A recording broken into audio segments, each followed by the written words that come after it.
Saudações, professor Rogério Temporim.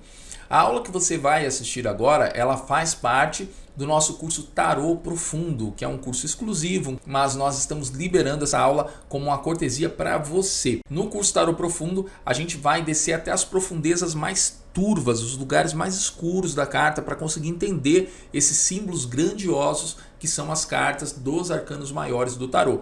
Mas o tarô tem 78 cartas, são muitas cartas para se estudar. E aqui nesse vídeo a gente vai fazer o estudo da carta da papisa, que você vai ver que só uma carta já dá muito pano para manga, ou seja, dá muito assunto. A gente tem que falar muita coisa, olhar para muito lado para conseguir entender o símbolo. Então vem comigo para estudar a carta da papisa. Se você tiver interesse no nosso curso Tarô Profundo, tem um link com desconto para você que está aqui embaixo, tá? Bora estudar a carta da papisa, vem comigo.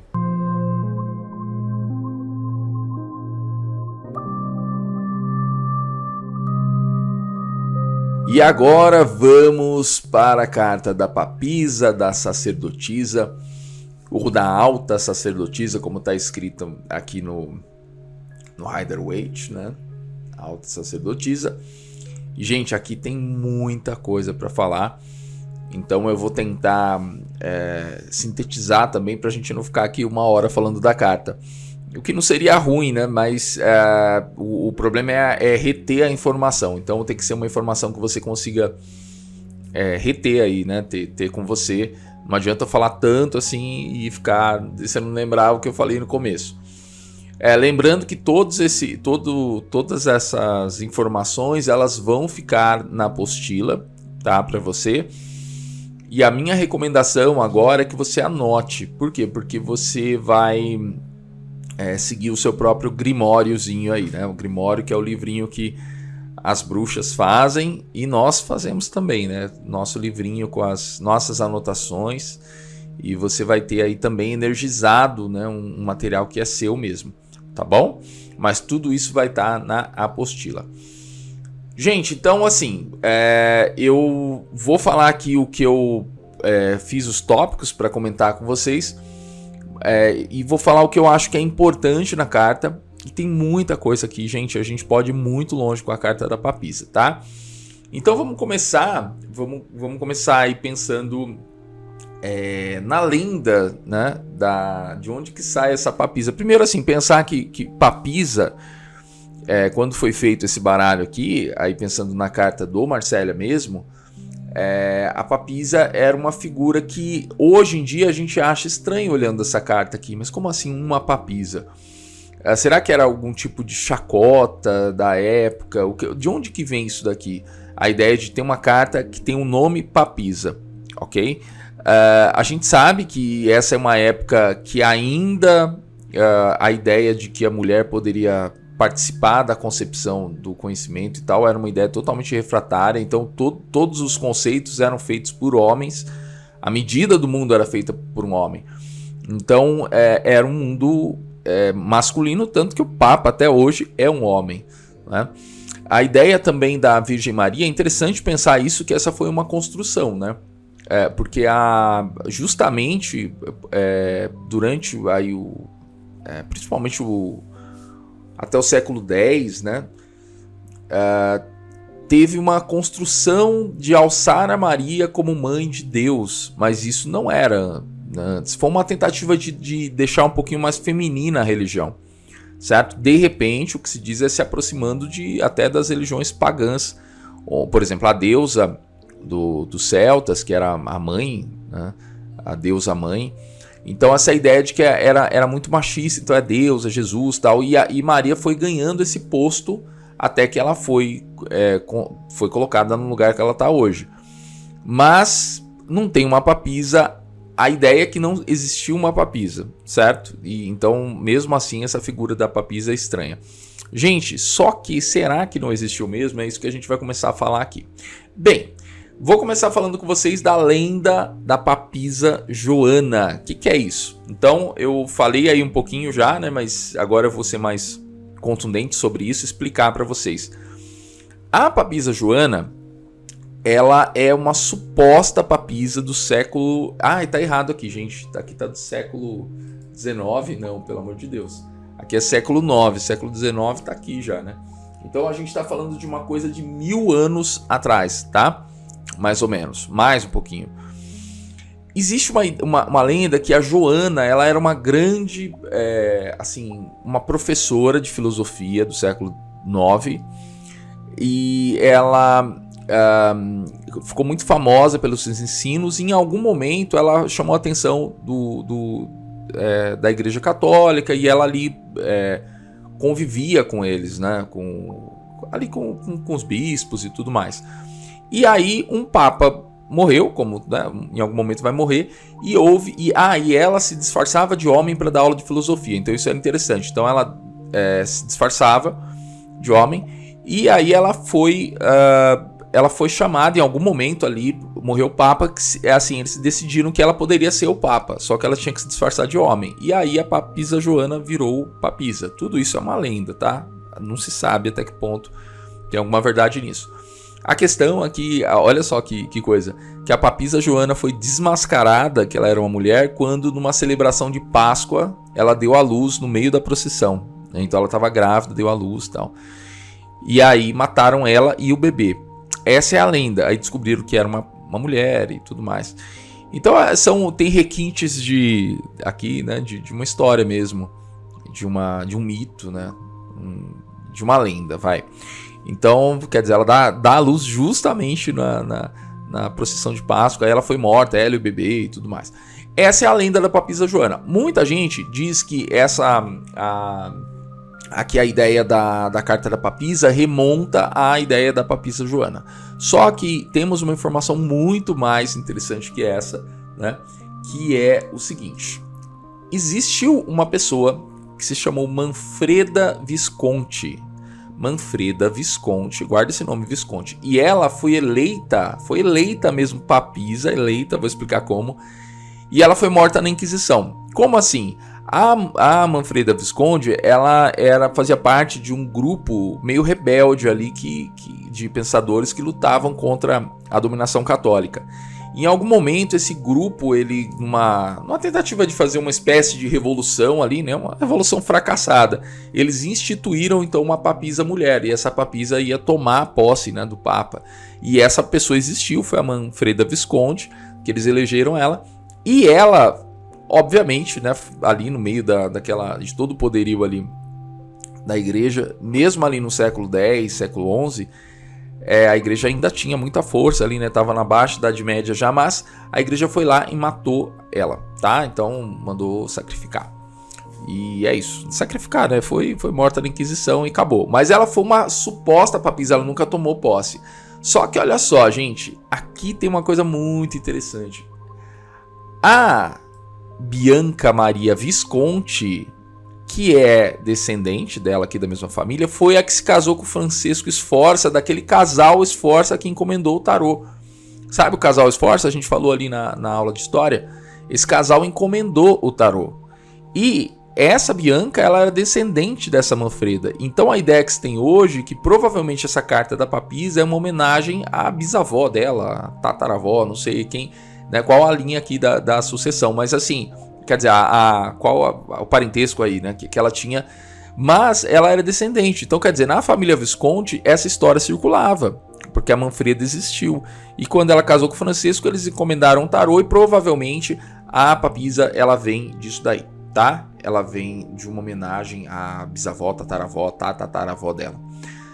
Olha que interessante, né? Então, hoje em dia se pensa isso também, que é uma maneira de fazer uma, né, de recuperar a memória da família e também colocar ali forçar um pouco a coisa, né? Agora não teve papisa, agora no tarô vai ter a minha papisa. E é isso. Interessante, né, gente? Tá, a gente já gastou aqui 8 minutos falando da história, né, da papisa, então eu falei que tinha muita coisa, então agora a gente vai falar da carta mesmo. Então vamos começar por aqui. Gente, o primeiro ponto aqui a gente entender é uma carta que foi feita numa época e depois ela foi reescrita aqui no Waite. A gente vai falar dos símbolos dessas cartas detalhadamente. Mas a grande questão é que a mulher, aqui é a primeira carta mulher do baralho. E a mulher, ela tá ligada ao mistério por conta do comportamento dela ao olhar dos homens. Então, de uma forma geral, a mulher, ela é misteriosa. Mas ela é misteriosa para quem? Para o homem. que não entende. Então essa ideia do mistério da mulher foi construída porque o mundo foi feito à visão do homem. O homem que decidiu o que era misterioso e o que não era. Era o homem que escrevia, era o homem que pensava, é o homem que é o papa, né? É o homem que é o filósofo. Por exemplo, você vê filósofas pela história, tem pouquíssimas, né? A filosofia europeia, aquela coisa tal, extremamente segregante, né? Essa ideia de que existem mulheres que pensam, isso daí é atual agora. Então, o pensamento europeu é muito preconceituoso, né? À medida do homem, sempre foi assim. E aí, o que acontece? A mulher é misteriosa porque ela é misteriosa para o homem. O mistério da maternidade. O mistério da maternidade, a gente tem que pensar assim, ó. Falando na questão da relação sexual, né? Estamos entre adultos aqui, para vocês terem ideia. O homem, ele é tido como ativo porque ele vai lá, né, assim, né, em termos claros, ele entra na mulher e ele deixa, né, o sêmen e tudo mais, ele sai.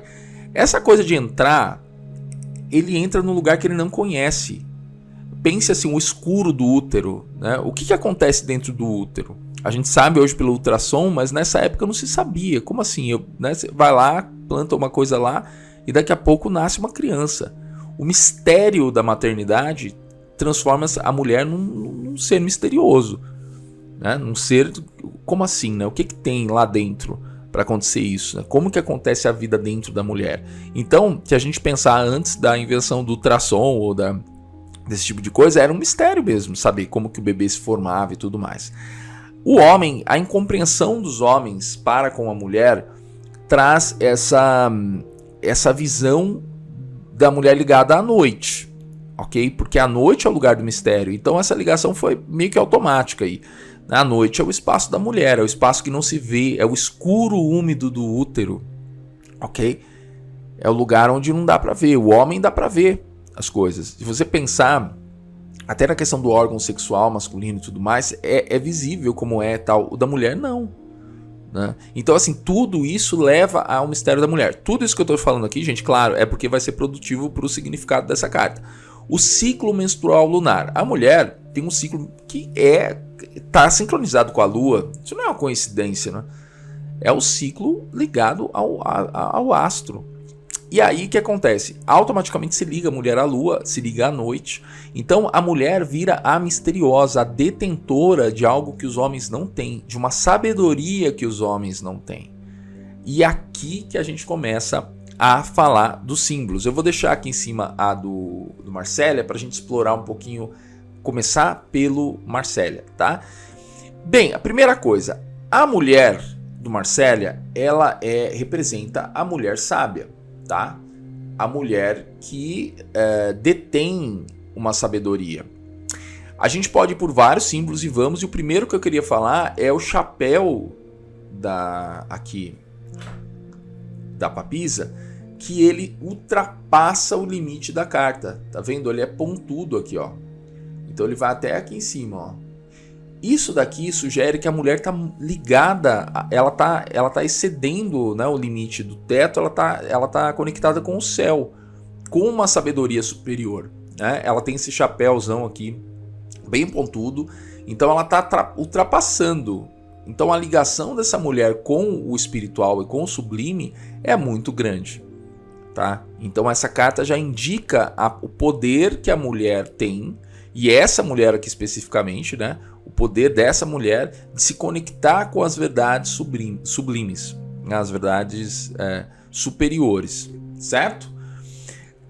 A gente vai ter que falar do livro, né? Então esse livro, ele tá aqui na mão dela. Tem várias coisas pra gente falar do livro, algumas pelo menos, mas a primeira coisa é que esse livro ele tá pra esquerda. Gente, a esquerda, eu tô falando, eu não fiz uma aula especificamente sobre isso, pode ser que eu faça lá na frente, mas a esquerda é o passado e a direita é o futuro. Isso vem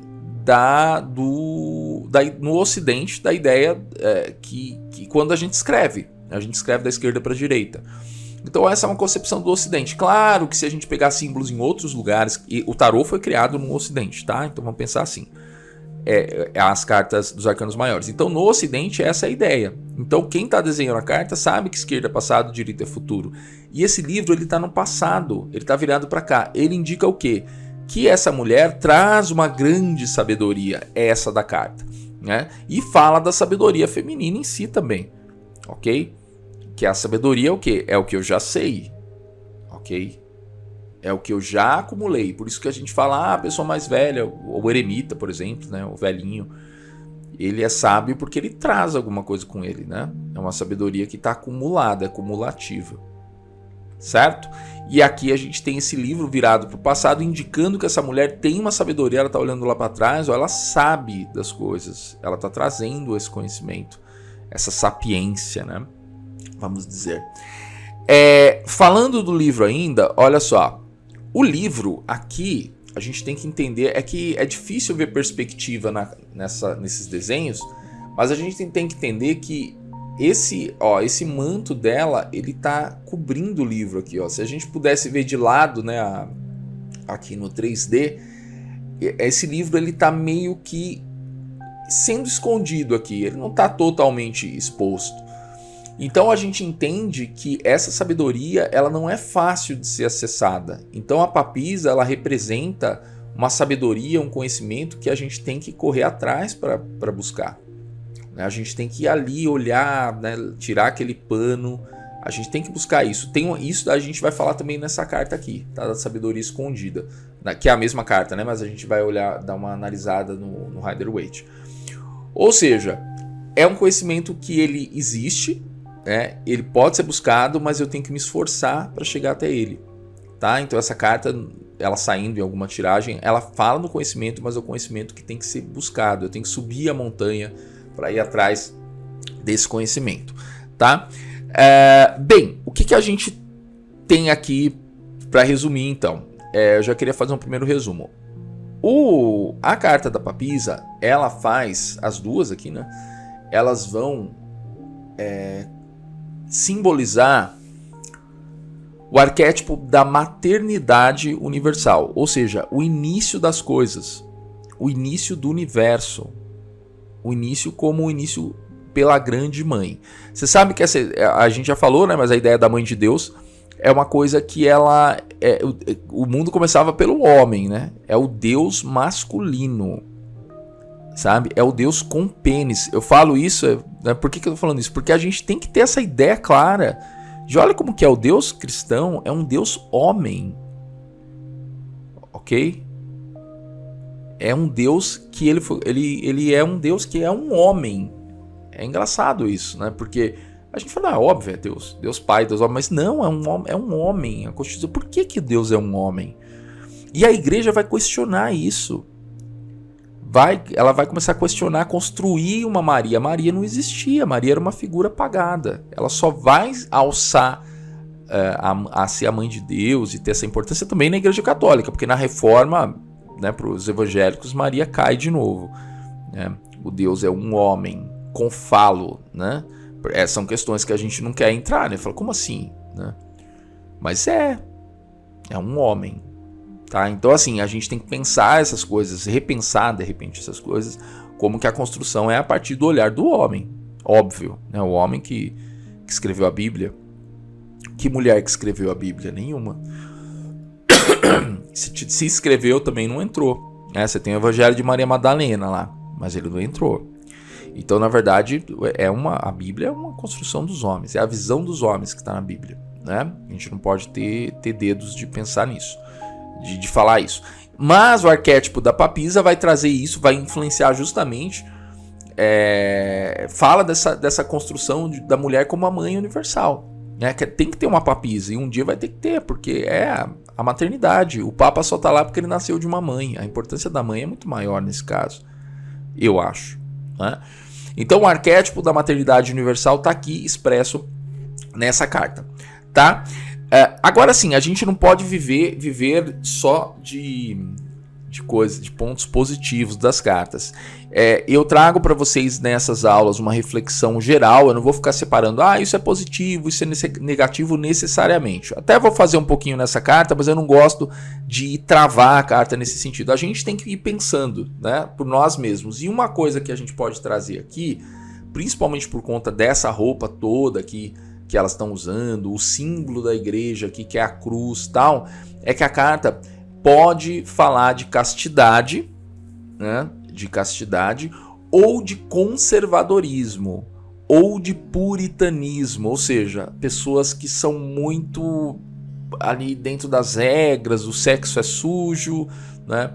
Não deve fazer, sensualidade não serve, mudanças também não servem. Então essa carta pode falar de uma coisa que não é necessariamente tão boa, né?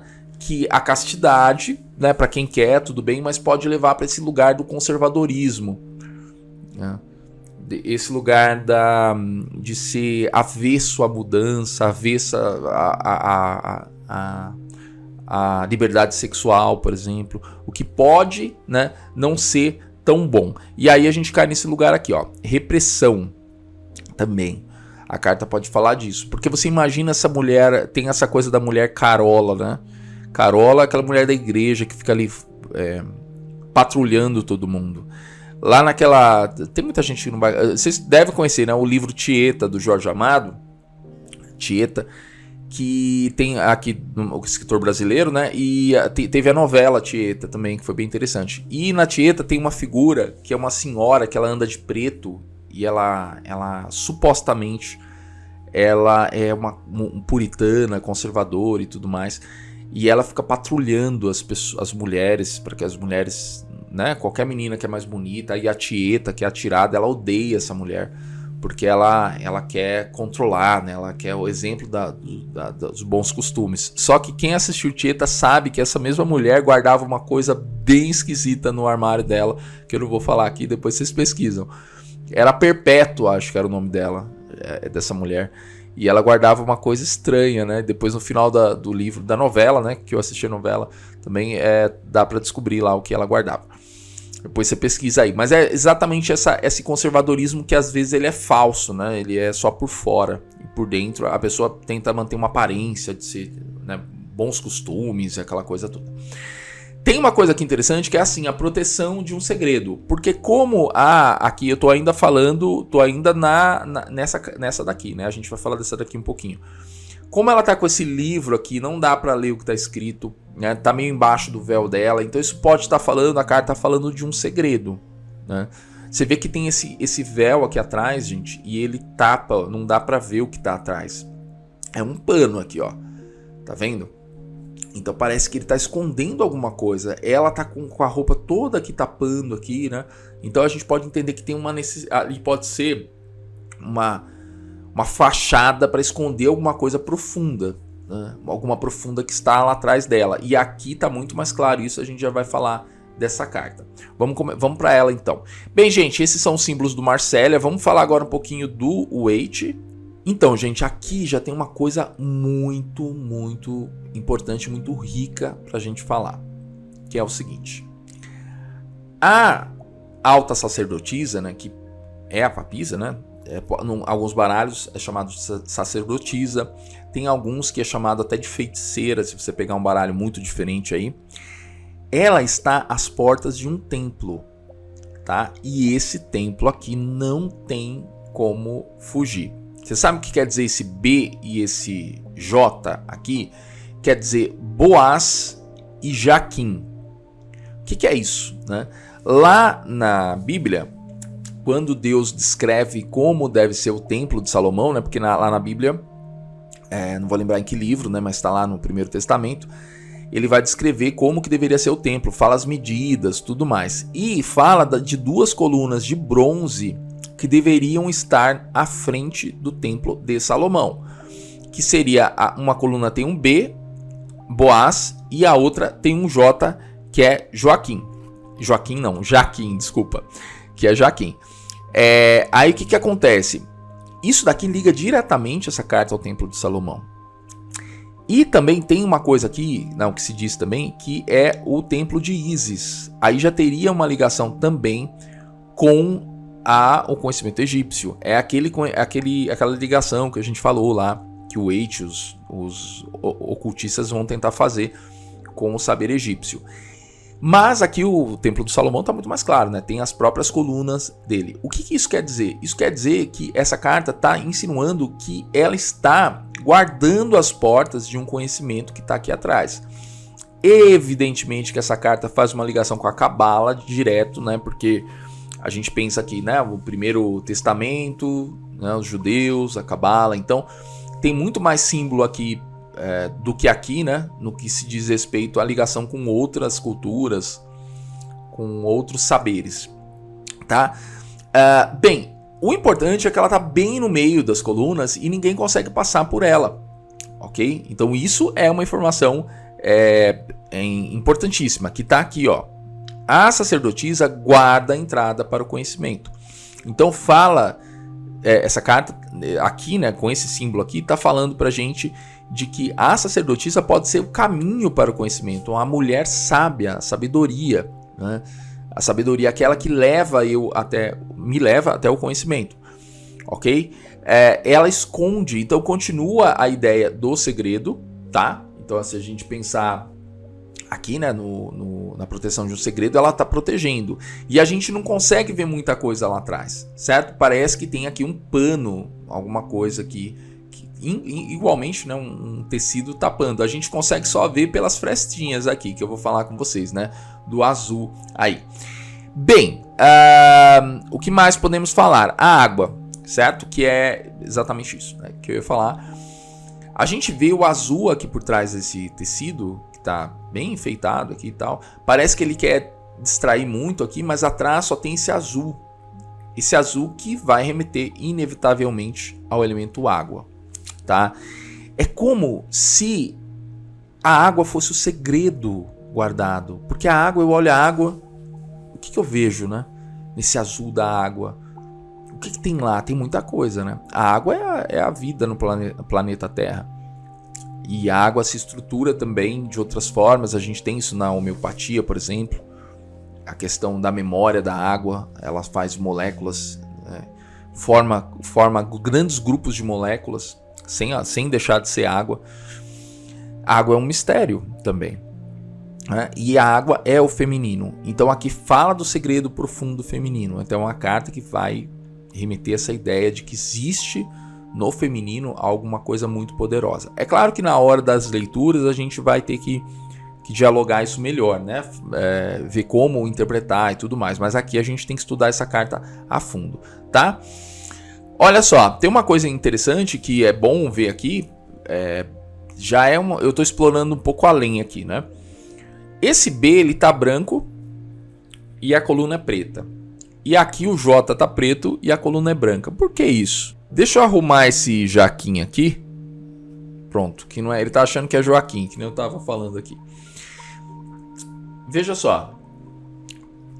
Esse B branco e o J preto, eles são exatamente o contrário um do outro, né? Porque aqui está escrito branco, fundo preto, preto, fundo branco. Isso pode querer dizer que uma coisa está em outra. Quer dizer, é uma ligação disso com isso pela inversão das cores. Veja que aqui, até esses desenhinhos, aqui o que tá feito em preto, aqui está feito em branco, para se conseguir ver. Então fala dos opostos que se unem, porque aqui a gente tem as coisas contrárias, né, as outras e funcionando da mesma forma, certo? O passado escuro e o futuro claro. Esse escuro pode falar da densidade do conhecimento que foi acumulado no passado e o futuro que está aberto aqui, branco, que eu vou chegar nele com a minha sabedoria, carregando essa sabedoria. Então aqui fala também da sabedoria do passado e do futuro, mas fala da sabedoria una, que tudo está em tudo, que é um conceito bem mais moderno aí, né, vamos dizer assim. Quer dizer, não é moderno, né, gente? Muita gente já falou isso até na filosofia, mas perto dessa carta aqui já tem uma mensagem bem diferente aqui, certo? E para terminar a reflexão aqui dessa carta, olha só, gente, aqui, bem aqui, nesse lugar aqui, está escrito Torá. Torá. Consegue ver aqui? Eu não sei se o foco vai deixar para ver, mas até dá, ó. Torá. A Torá são os 5 primeiros livros da Bíblia, tá? São os livros que os judeus seguem.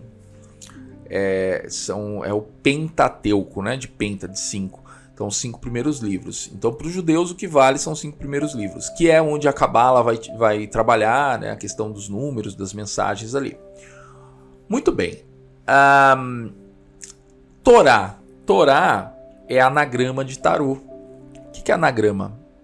É quando a gente troca letras de uma palavra para chegar em outra, que é o que a Cabala vai trabalhar também, né?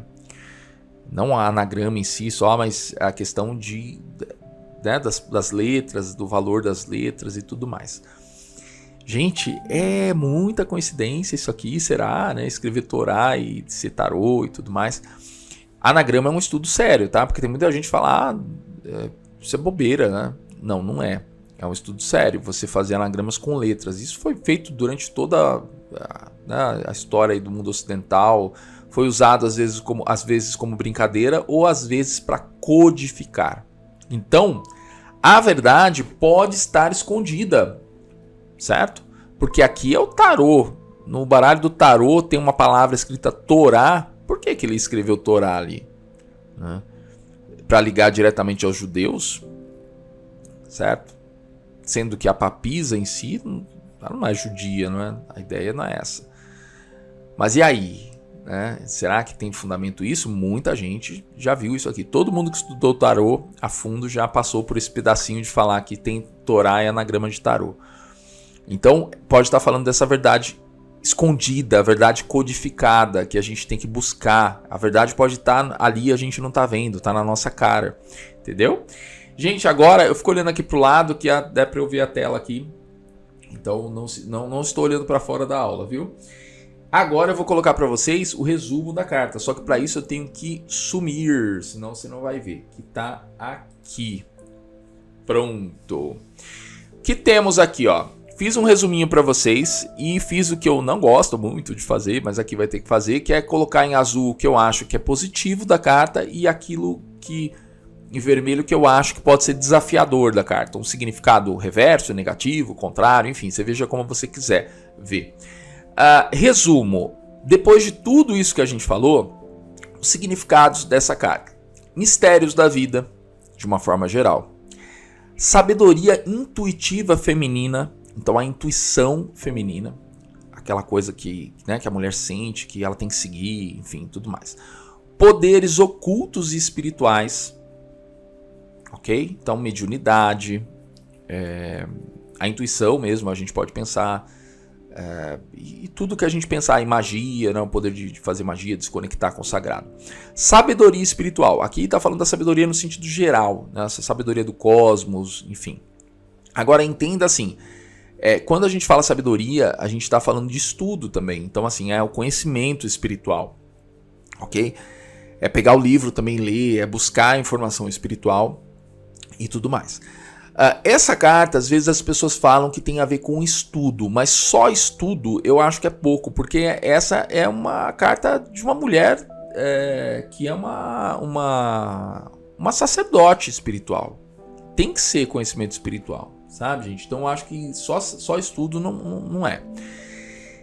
Pontos negativos, passividade exagerada. Essa mulher com esse monte de roupa aqui, né? Ali... quietinha ali, né, todas assim, esperando, né, alguma coisa acontecer, se protegendo. Então assim, pode ser que essa carta ela remeta a uma ideia de passividade exagerada. Gente, é a carta mais vestida no tarô de Marsella. Não tem ninguém que se veste com tanta roupa quanto essa mulher aqui, né? Aliás, você sabe que a batina do Papa ela veio justamente desse movimento de tornar a igreja mais feminina, né? O Papa começou a usar uma batina para se aproximar um pouco. É uma roupa mais sem gênero, né? Olha que interessante isso. Mas aqui no caso a passividade exagerada pode ser uma representação dessa carta e não é muito boa. Conservadorismo, dificuldade de mudança, tá? Então esse é outro significado. E timidez, introspecção, isso tem a ver com esse monte de roupa aqui que eles estão usando, tá? O símbolo da lua aqui nessa carta traz a meia lua, né? Traz uma coisa da magia também, né? Traz aquela coisa do feminino. De novo, né, da mulher ligada à lua, e você vê que a lua está aberta para a mulher, é como se a mulher completasse a lua e fosse a própria lua, né, um pedaço dela aqui é a lua. Então, enfim, é isso. Gente, bastante coisa, né? Eu acho que o mais produtivo na hora da leitura é você pensar nesses significados aqui e você também explorando a carta, você pode explorar aí você mesma, você mesmo, tá bom? Deixa eu voltar aqui. é isso aí. E tudo isso aqui vai estar na apostila, tá? Anota esse resuminho aqui, porque é a melhor coisa que você faz. E daqui a pouco eu tô de volta. Até lá.